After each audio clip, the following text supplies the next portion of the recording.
Yeah. I always find myself unless I know it's happening. I always see myself on the track.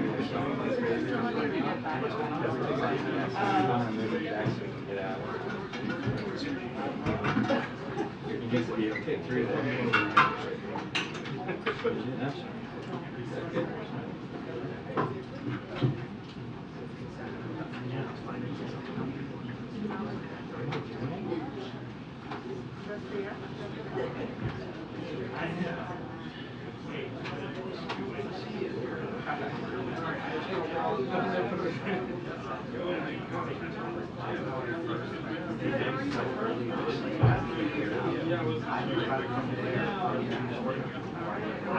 I'm like, let me check. While I'm sitting here waiting for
I want to hear with no like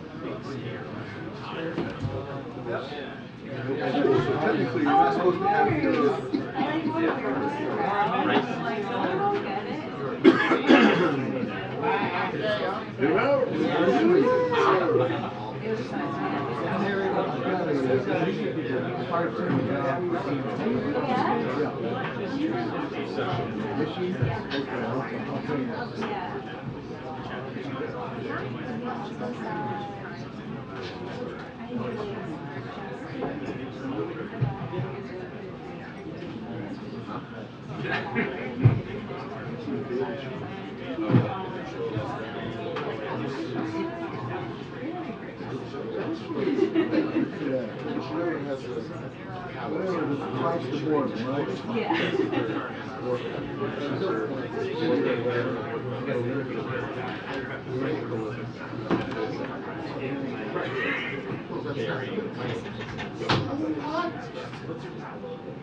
How are you? Steph Curry coming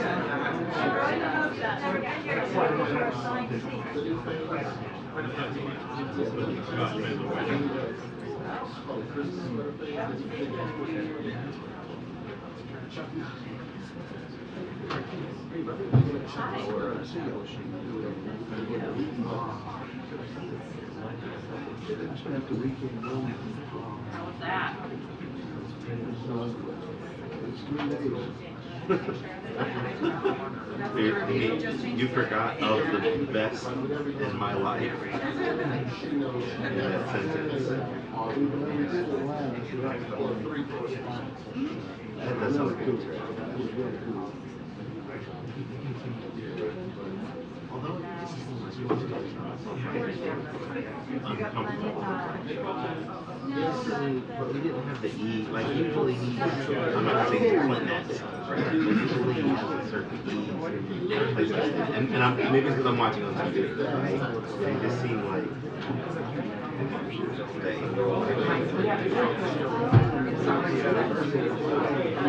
the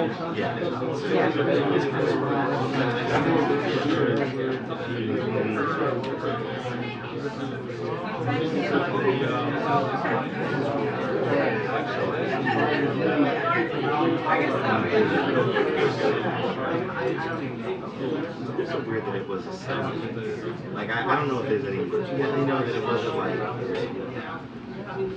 you know, he's going to say something and then we're going to I guess he knows that is. I mean, he did, I remember that. But I don't know if he said chapter the first or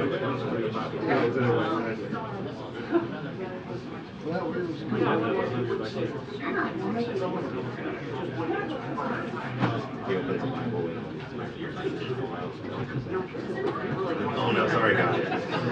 We're up to 7 now.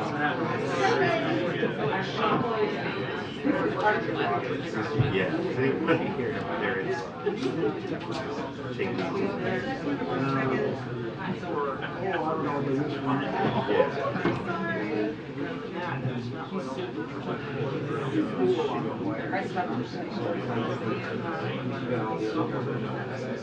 Is there any delay to the briefing?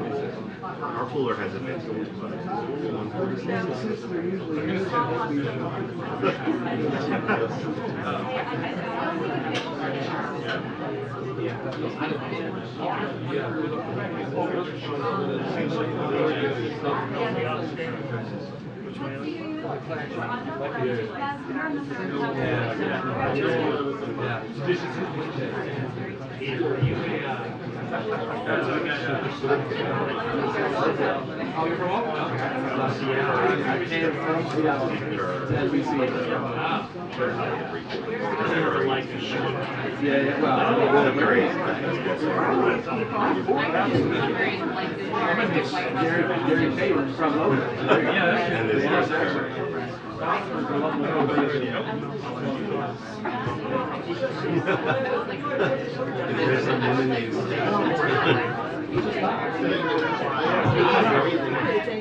You legit.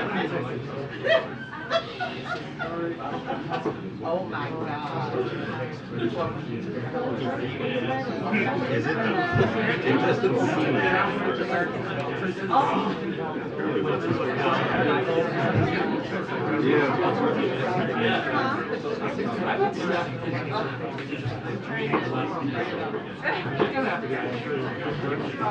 yeah, you're like, you're in that zone. Fix that. Staff wasn't there, so I mean, you can take the staff, you know, they'll make you feel.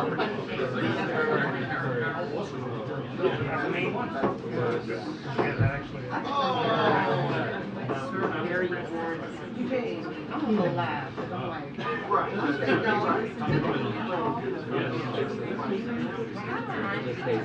I didn't say anything. Did you? Ready for that?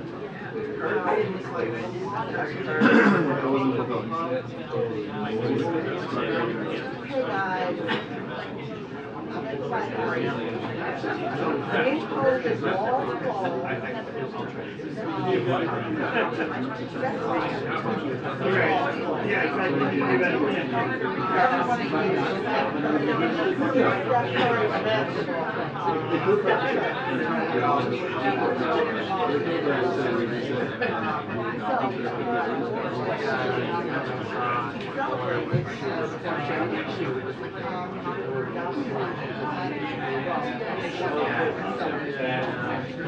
I'm planning to like the fair market.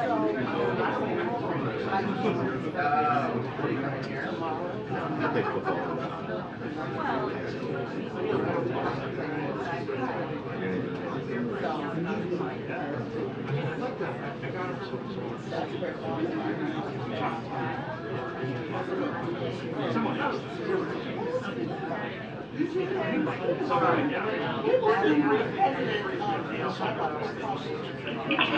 Attention, 2 minutes to the press briefing, 2 minutes to the press briefing. Thank you. Get ready, it's gonna be a goodie. Good.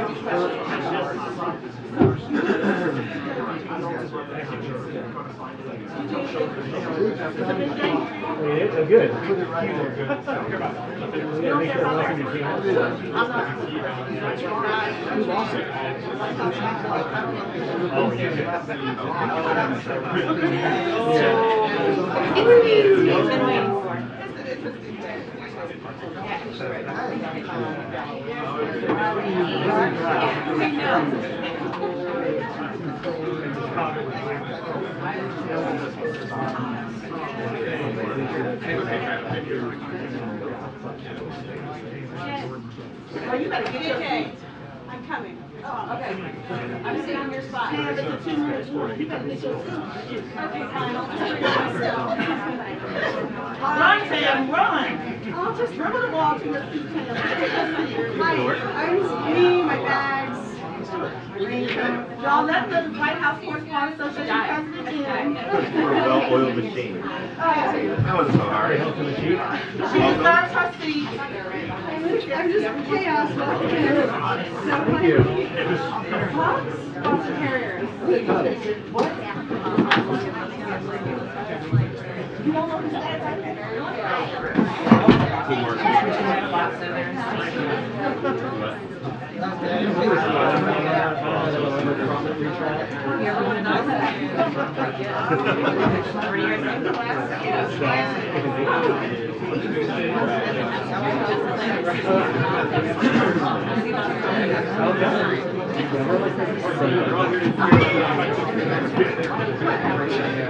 I love that.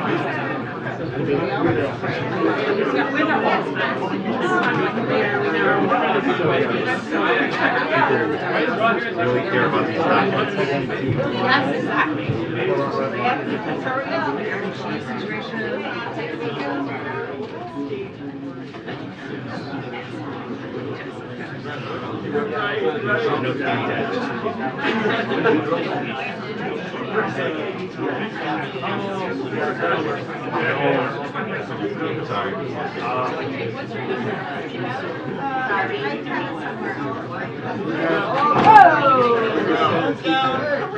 Wow!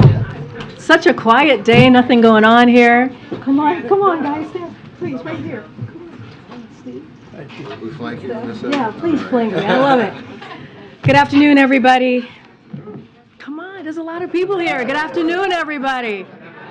Okay, so as you can all see, we have a couple of special guests here today in the briefing room. I am proud, so proud to welcome to the podium Coach Steve Kerr. Hello. Head coach of the Golden State Warriors and 9-time NBA champion as both a coach and a player, and Steph Curry, 4-time NBA champion and 2-time NBA most valuable player. Coach Kerr and Steph will say a few words about their visit to DC today and an issue that's close to their hearts. And so I'm going to let them take over. But, you know, I almost went pro. But, you know, being 5'2", 5'3", didn't make it happen. But there's this great video of me and Sue Bird, an amazing icon in the WNBA. You should check that out. But anyway, I'm going to let you guys take over. Yeah, thank you. Thank you so much for having us today. On behalf of the Warriors, I want to thank President Biden and Vice President Harris for the invitation to come to the White House today to celebrate our championship from a year ago. It's a great reminder of how lucky we are to be Americans, to live in a country where we can chase our dreams and enjoy the fruits of our labor and the celebration of all those around us. And to come here today with members of the organization to celebrate is really something special. It was also very fulfilling for me just a little while ago to take part in a roundtable on gun violence and gun safety with some senior White House staffers, along with Clay Thompson and Moses Moody.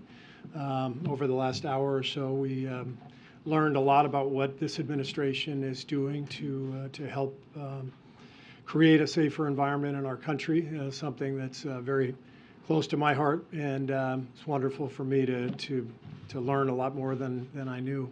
So coming in today is it's a great day on many fronts. So thanks for the invitation, and I'm going to turn it over to Mr. Curry.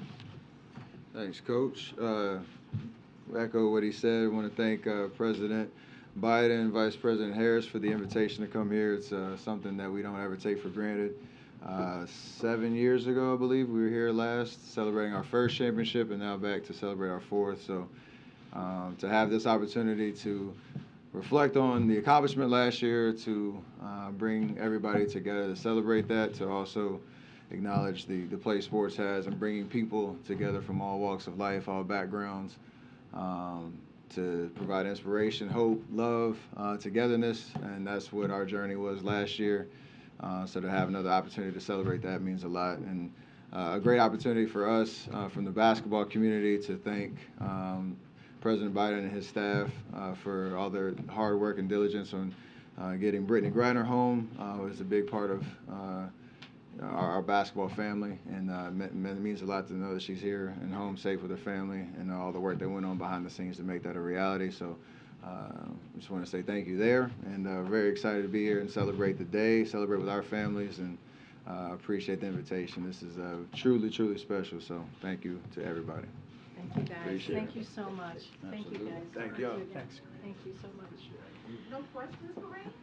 It's up to them. No, they, as you can imagine, they have a tight schedule. I think they're on their way to meet with the president right now. And then, as you know, some of you will get to see the two of them and the rest of the team at the event that we're having for the Warriors in about an hour or less than an hour. Okay, folks. Thank you so much for joining us today, and it was great to hear from two people who have really been passionate voices on the issue that you heard them talk about, which was gun violence prevention. And we really, really are thankful to them for using their platform, their very, very big platform, to talk about an issue that is truly, as you all know and report, that is destroying many families across the country, many communities, and as you know, that the president has worked and been a leader on for many decades. And the bipartisan gun prevention bill that was signed this summer just showed the president's commitment to this issue, and as you all know, it continues. It doesn't stop with that legislation. On Friday, it was reported that Republicans have so-called plan to prioritize payments if Congress fails to address the debt ceiling. So I want to be very, very clear here, as I have been, as the president has been. This is not a plan. It is a recipe for economic catastrophe. As President Biden has made clear, Congress must deal with the debt limit and must do so without conditions. But congressional Republicans are threatening to hold the nation's full faith and credit, a mandate of the Constitution, hostage to their demands to cut Social Security, to cut Medicare, and to cut Medicaid. Brinksmanship that threatens the global economy.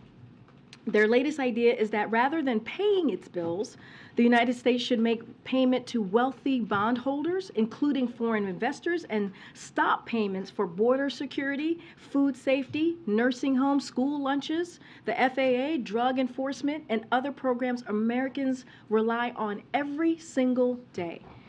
This so-called prioritization scheme makes Republicans' priorities pretty clear, crystal clear, if I may add.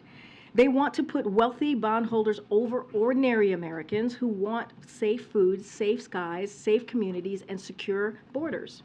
And it does nothing, absolutely nothing to change the fact that failing to deal with the debt limit would cause economic catastrophe. Bipartisan former Treasury secretaries and independent experts have called out how dangerous failing to raise the debt ceiling would be. And for example, I'll give you a couple. The Chamber of Commerce said it would have catastrophic economic consequences, end quote. In 2011, then Treasury Secretary Tim Geithner called it unworkable and also harmful. And a former economist to Republican Senators Rob Portman, Marco Rubio, and Mitt Romney called it really bad idea and, I quote, disaster. This is just another attempt by congressional Republicans to force unpopular cuts on programs critical to seniors, the middle class, and working families. Congress needs to act and do so swiftly. There is no excuse for political brinksmanship when American jobs and economic safety is on the line here. I also wanted to highlight that this morning the White House released the first ever national strategy to advance equity, justice, and opportunity for Asian Americans, Native Hawaiian, and Pacific Islander communities. The strategy details much needed investment from 32 federal agencies, including improved data, language access, and combating anti-Asian hate. This unprecedented plan builds on the administration's broader equity agenda and President Biden's historic executive order to establish and reinvigorate the White House initiative on AA and NHPIs. And we're proud that the Biden-Harris administration reflects the rich diversity of America, including the first Asian American vice president. 14% of our appointees and nominees identify as AA and NHPI, double the share of the population. You can read the full strategy and more about the initiative on the whitehouse.gov. And finally, this morning, as some of you have already either covered or wrote about, Census Bureau released data that showed that President Biden's first 2 years in office have been the 2 greatest years for new small business applications on record, with 10.5 million total new business created, with unemployment at a record low and the 2 strongest years of job creation in our history. There are reasons for economic optimism all over the country. Today's new data is the latest confirmation that President Biden's economic plan is indeed working and is building our economy from the bottom up and the middle out. Zeke, you want to take it? Thanks, Karine. Just, 2 questions for you on Ukraine to start off with. Over the weekend, the British government confirmed it was sending tanks to Ukraine for the first time. Will the U.S. follow suit and meet Ukraine's request there? And then separately, Prime Minister Rutte in the meeting in the Oval Office a few minutes ago, very end, he alluded to potentially joining the U.S. and Germany and sending a Patriot missile system to Ukraine. Can you confirm that that was the announcement that's coming out of the meeting? We haven't gotten a readout yet. Okay, so we're going to have a readout very, very shortly. So once we have that, I will share that with all. The team will share that with all of you. As far as Patriot missiles, I can say they discussed that, the war in Ukraine and the importance of all the ongoing security assistance, but I would refer to Dutch for any specifics about their own plans as it relates to that specifically. As it relates to the conversation on, I'm sorry, I forgot the first question. The British movement on that, I believe. So, look, we are always very, very careful on what our, we don't like to tell our allies what they should or should not do.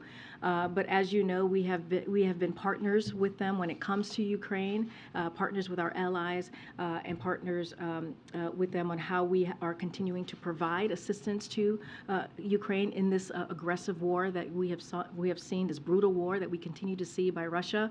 But certainly that is not something that we will direct. We will continue to focus. We have been the country that has provided the most assistance, as you all know, when it comes to security assistance, when it comes to humanitarian aid, and we are in constant conversations with Ukraine on what their needs are, and so we're going to continue to do that alongside our partners and also our allies. This is now an area where the UK is going to be ahead of the US sending Western tanks to Ukraine, because they're going ahead with sending more than a dozen of them in the coming weeks and months. The White House still hasn't approved that. So is that in the offing now for the U.S. to sort of leapfrog ahead back into the lead in providing assistance for Ukraine? Again, look, we are in constant conversation with the Ukrainians on their assistance. We have given the most assistance than any other country. The president, when he walked into the administration, he made sure that he brought the NATO together. He brought our alliance and partners together to make sure that we had the backs of the Ukrainian people. And so that is something that we're going to continue to do. Certainly, I'm not going to get ahead of any announcements from here. But again, this is we will be with the Ukrainian people for as long as it takes for them to defend themselves, for them to defend themselves against the brutality that we are seeing from the Russian aggression. I just on a different topic, regarding the discovery of classified and official documents at the president's residence and former office. last week, you told, I believe it was Phil, that we all can assume, the American people could assume that the searches were complete and all the documents had been recovered. On Saturday, the White House counsel's office said that 5 additional classified documents had been found.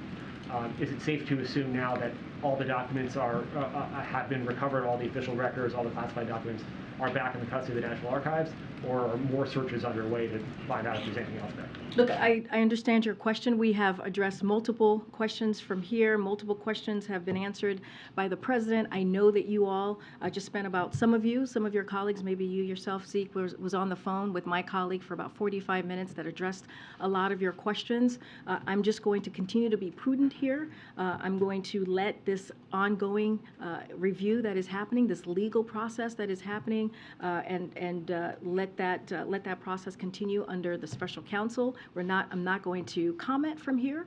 I'm not, one of the things that we have said for the last 2 years, when it comes to the Department of Justice, when it comes to legal matters, when it comes to legal issues, we have been very clear that we are not going to comment, we are not going to politically interfere, and that continues with this legal issue. And so I would refer you to the Department of Justice, refer you to the special counsel as it relates to specifics on this issue, and also my White House counsel colleagues are engaging with all of you, and will certainly continue to have conversations on this. I will say that we are consistent with what we have said on cooperating fully with the Department of Justice on this issue, and we will continue to cooperate fully with the special counsel. Thanks, Karine. On Friday, you stood here, though, and were asked about this documents issued by our count some 18 times. At that point, the president's lawyers had found these 5 additional pages of classified documents. So did you not know on Friday that those documents had been found when you were at the podium, or are you being directed by someone to not be forthcoming on this issue? I have been forthcoming from this podium. What I said yes to was what the statement at the time that we all had, right? You all had the statement.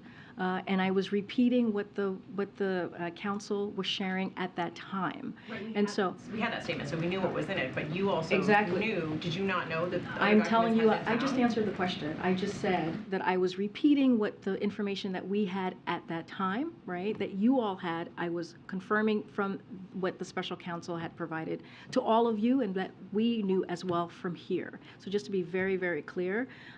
And look, I've also been very clear about being prudent from here. I was also being very clear about being consistent from here, and not going beyond what is currently happening, right? And again, this is an ongoing, I also said this was an ongoing review that was happening with the Department of Justice, and as we know with the special counsel, I've been very consistent about that as well. And that's one of the reasons, your question to me is one of the reasons why we are being very, very careful and very mindful, and to not interfere here, and to make sure that the Department of Justice has their independence. Your question actually proves that, and that's why we're going to continue to refer you to Department of Justice and refer you to the special counsel or my colleagues at White House Counsel. Does President Biden have confidence in the way his team is handling this, with this trickle out of information and the documents being found day after day? I can tell you this, the president has confidence. I can tell you this, that the president and his team rightfully took action when they learned that the documents existed. They reached out to the archives. They reached out to the Department of Justice.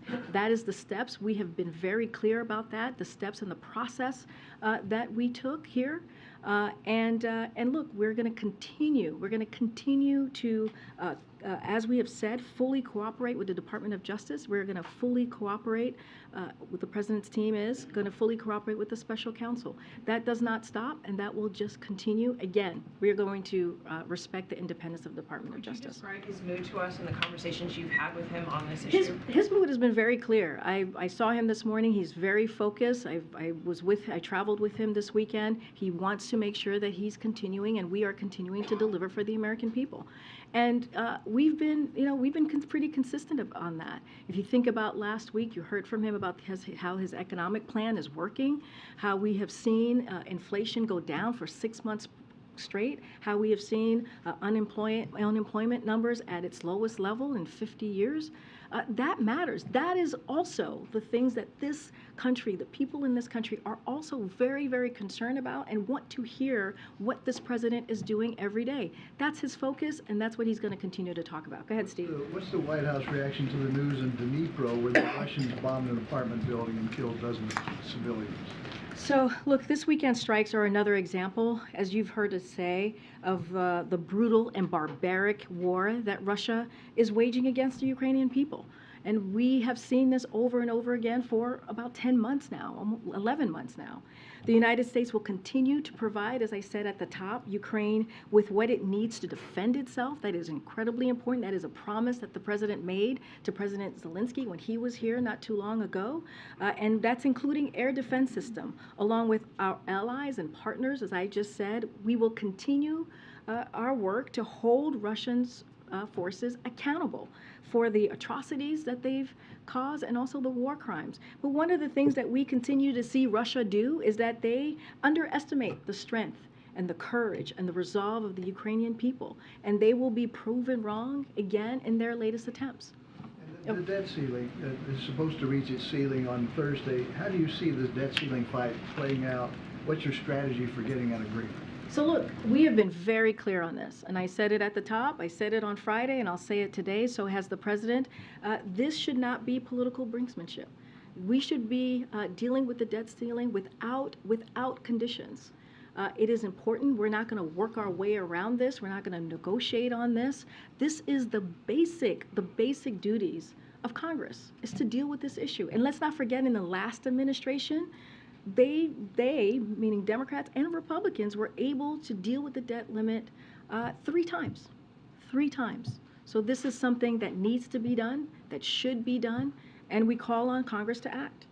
Lastly, is the president going to sit down with Republicans and talk about this? Again, this is something that should be done without conditions. We have been very, very clear about that. We are not going to be negotiating over the debt ceiling, but I'll say this more broadly. At the start of the new Congress, and I actually spoke about this last week, we're reaching out to all members in both parties to build relationships and establish points of contact. That is something that the Office of Legislative Affairs has done for the past couple of weeks. But, you know, this has been done, when you talk about the debt ceiling, it has been done in a bipartisan way, and there should be bipartisan cooperation to address this. It should not be a political football. This should not be a political football, and we should do it without conditions. Go ahead, Phil, and I'll come to the back. The president and his team had a pretty clear strategy, list of goals heading into this year. Is there any concern that that may be kind of overtaken by what's been happening over the course of the last week with the investigation? I mean, I just talked about last week what we saw about with the economic plan. We saw the CPI data, and it's showing that inflation is indeed going down because of the president's economic policy. We have seen the president do bipartisan work, bring both sides together. When you think about going to the bridge in Kentucky, and you saw that for yourselves.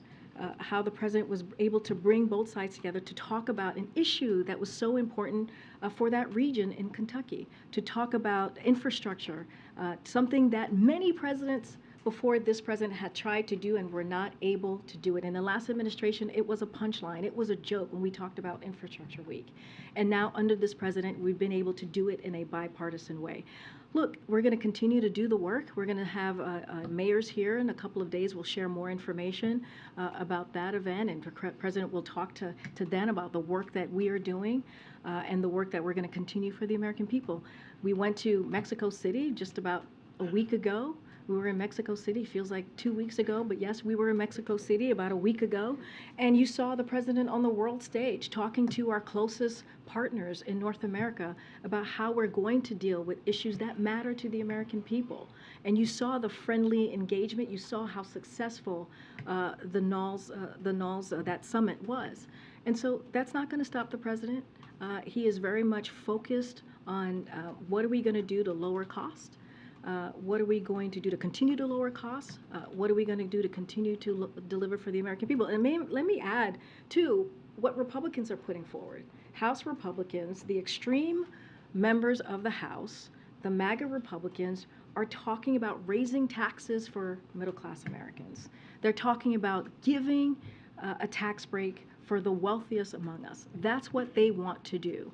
They're talking about attacking women's rights to choose. That's what they want to put forward. And the president is going to speak against that as well and try to make sure that we deliver for the American people. We can do both. And should we assume the president weighed in on the issue a couple of times last week, but given the limitations, given what you've talked about from the podium, that we shouldn't expect the president to give his thoughts or opinions on the ongoing investigation? It is, and you just said, it's an ongoing matter, right? This is an ongoing legal process that's happening currently, and we are going to continue what we've been doing for the last 2 years, which is when it comes to the Department of Justice, when it comes to legal issues, we will not comment. We are going to be prudent from here. We are not going to politically interfere, because one of the things that the president was very clear during the campaign and has been for the last 2 years is that we want to give back the independence that the Department of Justice has. Go ahead, Peter, and then I'll come to that. Just to follow up, if I can, very quickly on this.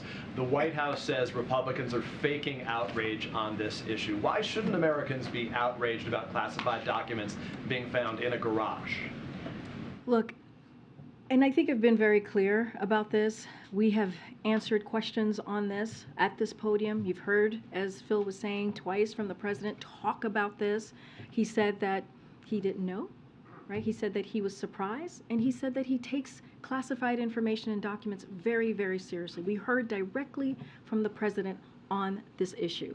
Now, anything else, anything beyond that, we're just not going to talk about. There's an investigation going on. There's a legal process here, as we've been very, very clear about.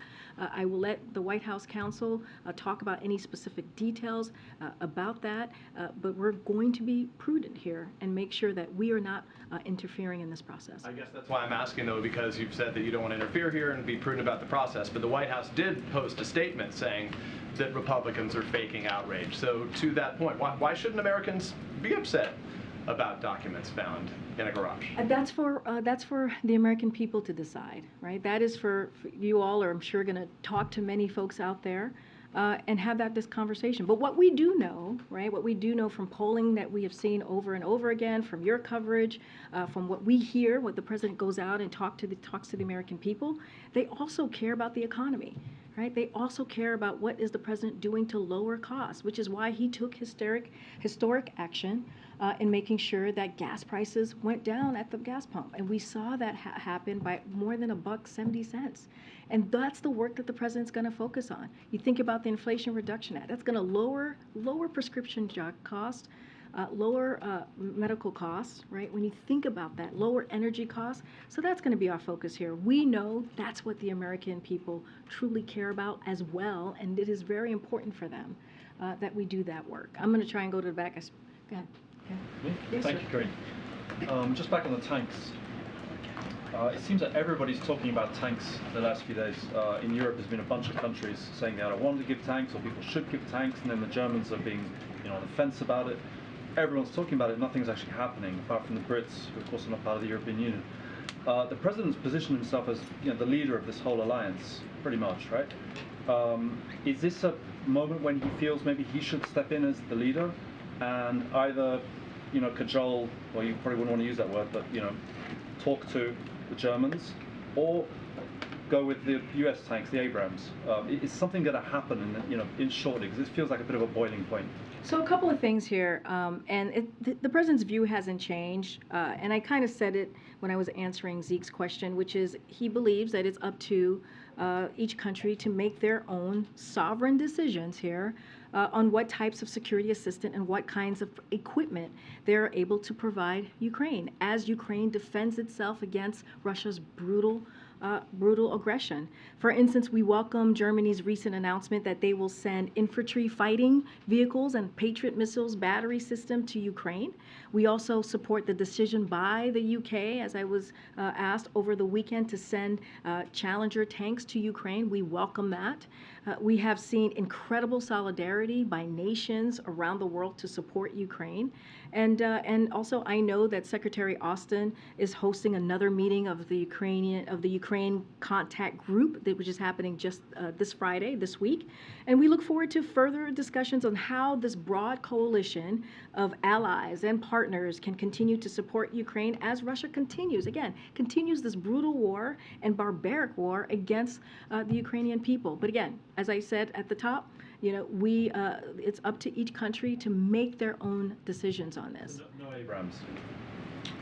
Look, again, when it comes to these types of security assistance decision, it is up to each country to make that decision, and we leave it to them. Very quick one on documents, if you don't mind. Given these documents have shown up in very personal spaces, we all know that the president loves his Delaware home. It's an extremely personal space for him. Is he physically joining in the search for these things, rummaging around, these boxes in the garage and wherever else? I mean, literally. Are you listening to the question that you're asking me? Look, serious matter. I mean, where are these documents? It's serious matter. Is he taking part in searching for his own documents? Look, I'm going to be very consistent here.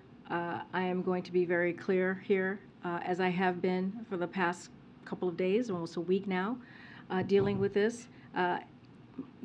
We are going to, any specific questions that you have about this issue, I would refer you to my colleagues at the White House counsel's office who spent almost an hour taking these questions from all of you, many of your colleagues. I'm going to let you ask that question to the White House counsel's office. And anything else specific to this, I refer you to Department of Justice. I refer you to special counsel. Okay. Thanks, Karine. On Monday, in regards to police shootings, the president said, I think I did the only thing I can do. Is it the opinion of the White House that there will be no more progress on the issue of police reform going forward, that there's just nothing more to do? Look, the president has been very clear in asking Congress to take action. He has taken executive action. I'm sure you've covered a lot of the actions that he's taken the past 2 years, and he believes it's now in the hands of Congress to take action, and it is important to do just that. And I will leave it there. One more. Steph and Curry up on a first-name basis now, apparently. I know, buddies. You guys are buddies. They don't even let me call them Steph and Curry. He mentioned the freeing of Brittany Griner, but does the White House have any comment on the detention of Siamak Namazi, who's in Iran and on hunger strike, and sent a letter to the president? So we received the letter, and our thoughts are with Namazi and his family. We remain committed to securing his freedom, and the U.S. government is continuing to work to bring him home, along with U.S. citizens who are wrongfully detained in Iran, including Imad Shagri and Morad Tabaz. Iran's use of wrongful detention as political leverage is outrageous. The U.S. Will always stand for our citizens overseas. We've been very clear about that and committed, and you've seen the president take action, and you've heard the president say that directly. One of our highest priorities is bringing all of our wrongfully detained citizens home safely as soon as possible and resolving the cases of missing and abducted U.S. citizens. So this will continue to be a priority for the American people, for the president. Okay. Does the White House have any reaction to the arrest in New Mexico of a former Republican candidate for the state house there who was allegedly organizing men to shoot at the homes of 4 Democratic elected officials? Don't have a comment on that at this time. I heard the stories. I just need to check with the team to get the full rundown, but I don't have a comment at this time on that. Karine Jean. Thanks, Karine. I want to follow up on Cecilia's question, and sorry if I missed it, but on Friday, did you or did you not know about the additional 5 pages? I literally just answered that question.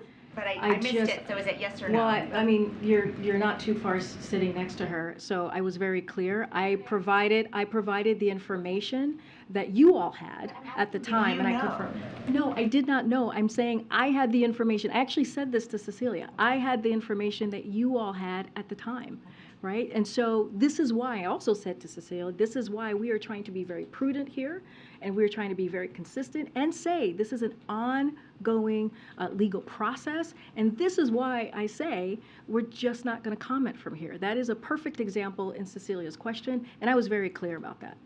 When did you learn about the documents found at the Penn Center in November and in Wilmington in December? when your team was doing a story on it. Because I was also asked a similar question about if our team has been engaged on this, and I've been very clear. This is something that the White House counsel is handling. This is something that is being handled by the president's lawyers, and been very clear. That's why this is why we are being prudent here. This is why we're being consistent with what we have done the last 2 years when it comes to DOJ, Department of Justice investigation. We are just not going to interfere. Well, on that note, you've repeatedly emphasized the need, just as you did today, for independence, for integrity of the Department of Justice investigation. One reason why you continue to point us to the DOJ.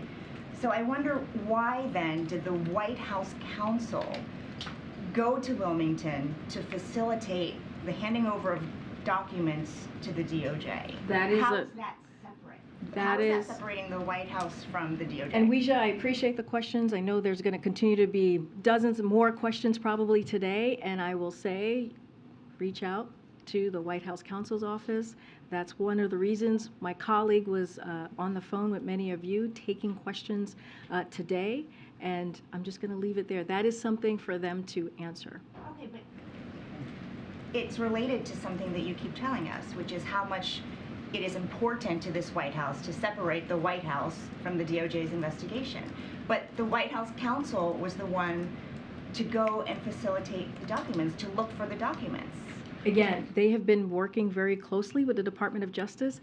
I would refer you to them. If you want to know specifically about their actions, specifically about what they're doing, I would point you to the White House counsel's office. Look, guys, you guys can ask me this 100 times, 200 times if you wish.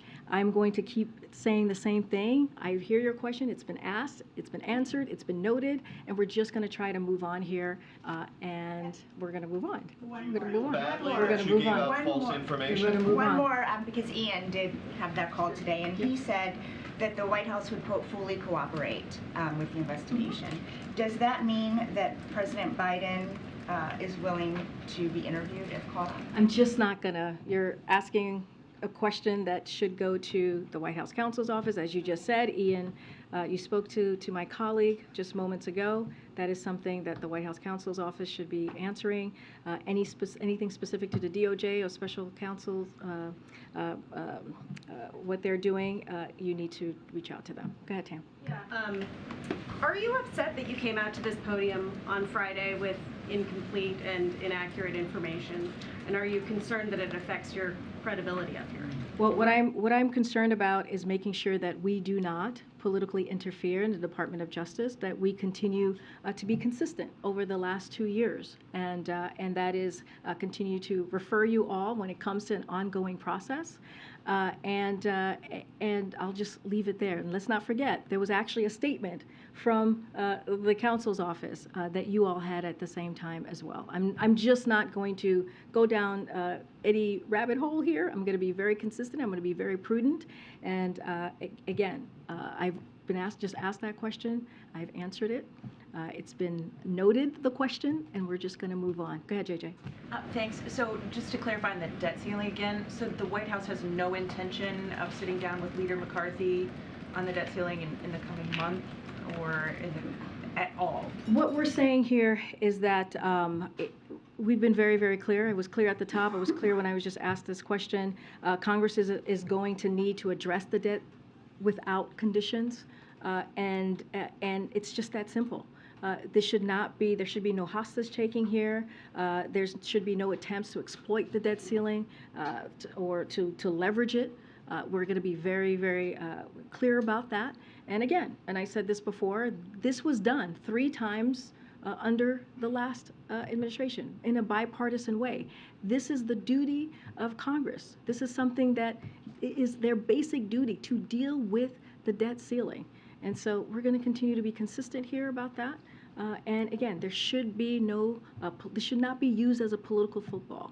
So we can act accurately report that the White House isn't doing any outreach to Republicans Well, at this time? well, I said just moments ago, one of the things that we did, and I laid this out pretty clearly when the new Congress started, we reached out to Republicans and Democrats alike to talk about who their point of contact is, to have that conversation, to figure out how we're going to work together.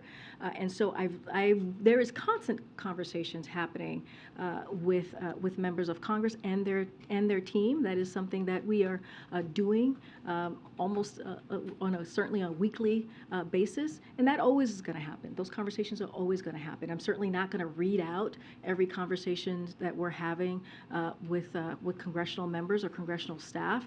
What I am saying is that we have been very clear that this should be done. When we're talking about the debt ceiling, it should be done without conditions, and it should not be used as a political football. Just wanted to go back to the bilat earlier and the one last week with the Prime Minister of Japan. These are two countries that are huge players in the semiconductor chain. Have you made any progress in getting those countries to join the efforts that the U.S. has started to restrict China's access to those semiconductors, to that technology? So just want to be very clear on this as well. We don't push any of our allies or our partners. We consult with them closely, and they make their own decisions. And this is how we move forward with our relationship, again, with our allies and partners. We all recognize the importance of this issue to national security, and the President did discuss it, along with a host of other important regional and global issues. Look, this is going to be a continuing part of a group consultation here, and I don't have any announcements to make or anything further to share on this. But does the President feel that the U.S. can be successful in preventing China from getting that technology if these types of countries like the Netherlands, like Japan, don't join, even if it's not exactly the same restrictions, but don't join in those types of efforts? Again, we're just not going to push our partners and allies here. Again, the President, it did come up in their conversation. I'm just not going to getting into specific conversations or what happened or what was said. What we believe is that our close allies and partners make their own decisions on these types of things. Okay. Is there a bipartisan plan for our youth today? Do we have a focus on either education? Are we looking at, I just wanted to soften the mood a little bit in the room, but is there anything that we're focusing on in terms of education, in terms of funding for new programs that we've come to the table to agree upon? Well, thank you for your question. Look, the Department of Education, which is leading on that, on education and what we're doing to deliver for young people, certainly is a priority for this president and for the Department of Education. Don't have any specific programs or new programs to announce from here, but that is, making sure that young people have what they need to have a good, strong education, of course, is a priority for this president. Let's not forget, the First Lady is an educator herself, and she talks about that and has done the work as well as First Lady on the things that this administration is doing to move that ball forward. Don't have anything specific to share, but clearly it's a priority for us and our young people across, our millions and millions of young people across the country, to make sure that they have, just and fair opportunities and that they should have. Go ahead. I'll come to you later. Yeah, thanks, Karine. So I want to ask you about trade. We're days away now from the president being 2 years in office, and there have been no completed trade deals. Why not? So a couple of things here. So when the president was running, he made clear that we will invest in American workers and communities before pursuing new trade deals, and this is exactly what we've been doing. You've seen it for yourselves. You've heard the investments that have been made, especially as you think about manufacturing coming back to the U.S., and that is exactly what we're going to continue to do. So you've seen our economic agenda spur historic recovery and a manufacturing boom at home. More than 750,000 manufacturing jobs were created right here under this president. At the same time, we're working. Most of the jobs added. Well, we go back and forth on this, Ed. I hear you. I'm 750,000 jobs. Let me finish your answer. You asked me a question, but at the same time, We are working swiftly to finalize the Indo-Pacific Economic Framework, which represent 40% of the world GDP, and will address the core issues that will define much of our success in the coming decades, like clean energy and the digital economy, while fortifying our economies against a range of threats from fragile supply chains to tax havens.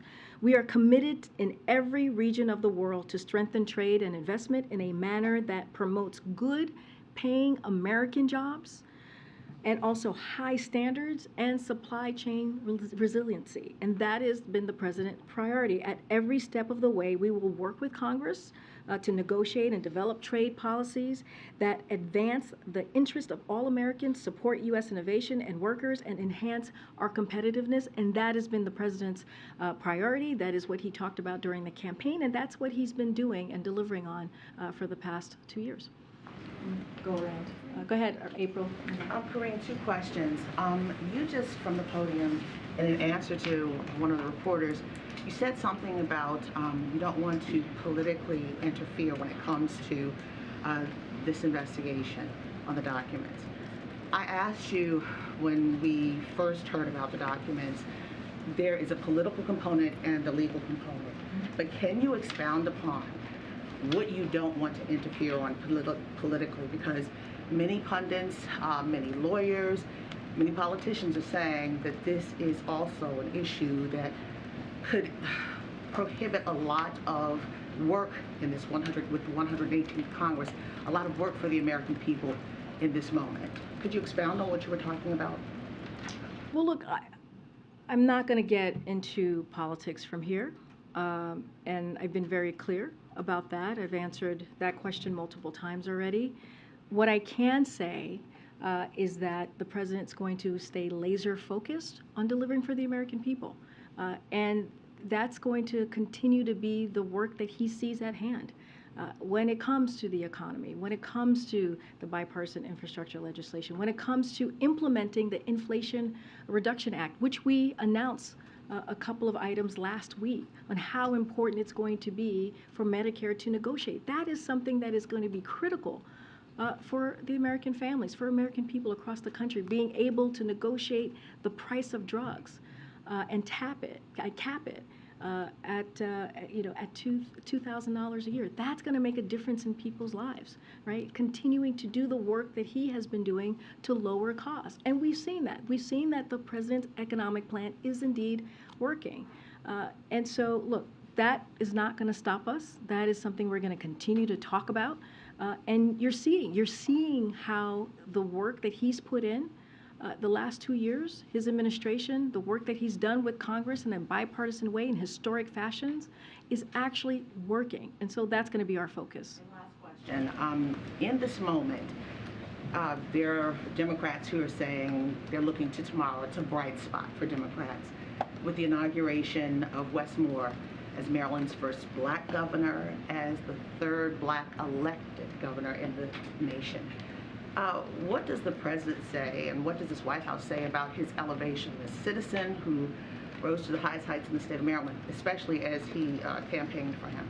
Well, the president is very much looking forward to working with Governor Wes Moore. And, you saw the governor, I don't even know, is he a governor-elect yet, or has been a governor-elect? So I want to give him the right title here. And you saw Wes Moore, Governor-elect Wes Moore, and the president many times over the last several months. They developed a friendship. The president's very much looking forward to working with him.